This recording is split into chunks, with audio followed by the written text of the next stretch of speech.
এখনকার ছেলেমেয়েরা আমাদের চেয়ে অনেক বেশি স্মার্ট এবং তারা অনেক বেশি টেক স্যাভি। গেটওয়ের যে এক্সপিরিয়েন্সটা এটা যদি স্মুথ না হয়, যদি বারবার বাফারিং করতে থাকে, কাস্টমার কিন্তু ঠিকমতো অর্ডার দিতে পারবে। আসলে প্রথমত I am not the right person to ask this question. আমি যেহেতু স্টার্টআপ ফাউন্ডার না, বাট আমি স্টার্টআপের জার্নিটা দেখেছি খুব কাছ থেকে। আসসালামু আলাইকুম ভিউয়ার্স, ইন্ডাস্ট্রিজ ইনসাইডার ব্রিগেডের brand new show IIB leadership স্পটলাইটের সিজন 1-এ আপনাদেরকে স্বাগত জানাচ্ছি।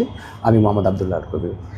নিজের প্রতি যত্ন নেওয়া বা সেলফ কেয়ারের বিষয়টা বর্তমান সময়ে বিলাসিতার পর্যায়ে না, এটা একটা নিজের প্রতি দায়বদ্ধতার জায়গা এবং নিজের প্রতি ভালোবাসার বহিঃপ্রকাশ। তো আজকে আমরা ব্যতিক্রম একটা ইন্ডাস্ট্রিতে চলে এসেছি, যে ইন্ডাস্ট্রি বেশ ভালো করছে বর্তমান সময়ে ইন্ডাস্ট্রিতে। আমরা আজকে চলে আসছি বাংলাদেশের বিউটি এবং স্কিন কেয়ার ইন্ডাস্ট্রির একজন ইয়ং লিডারের সাথে কথা বলবো এবং আপনাদের সাথে পরিচয় করে দেবো।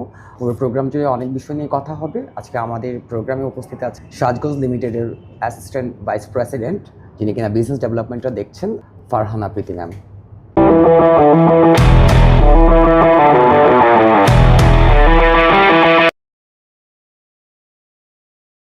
লাইনে এখন 1000-এর বেশি ব্র্যান্ড আছে, 15,000-এর বেশি প্রোডাক্ট আছে এবং আমাদের রিটেল স্টোর আছে 8টা, এর মধ্যে একটা চট্টগ্রামে, বাকি 7টাই হচ্ছে ঢাকায় আছে। এবং এই রিটেল স্টোরগুলোর মাধ্যমেও আসলে আপনার কাস্টমাররা কেনাকাটা করতে পারছেন, বিশেষ করে যেই প্রোডাক্টগুলো সে কালার কসমেটিক্স, এখানে আসলে টাচ অ্যান্ড ফিলের একটা ব্যাপার থাকে। সো কনজিউমার একটু দেখে শুনে টেস্টার ইউজ করে, ট্রাই আউট করে, একটু সময় নিয়ে তারপর পারচেস করতে পছন্দ করেন।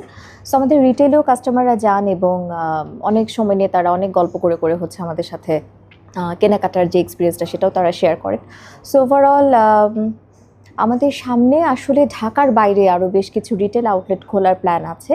আর তার পাশাপাশি প্রমোশন অ্যাক্টিভিটি বলতে আমরা কিছু এক্সটার্নাল অ্যাক্টিভিটিস করে থাকি। আমরা বিভিন্ন সময় হয়তো বা কোনো একটা কন্টেন্টের সাথে যুক্ত হচ্ছি, বাইরে কোনো একটা হয়তো বা ফিল্ম হতে পারে।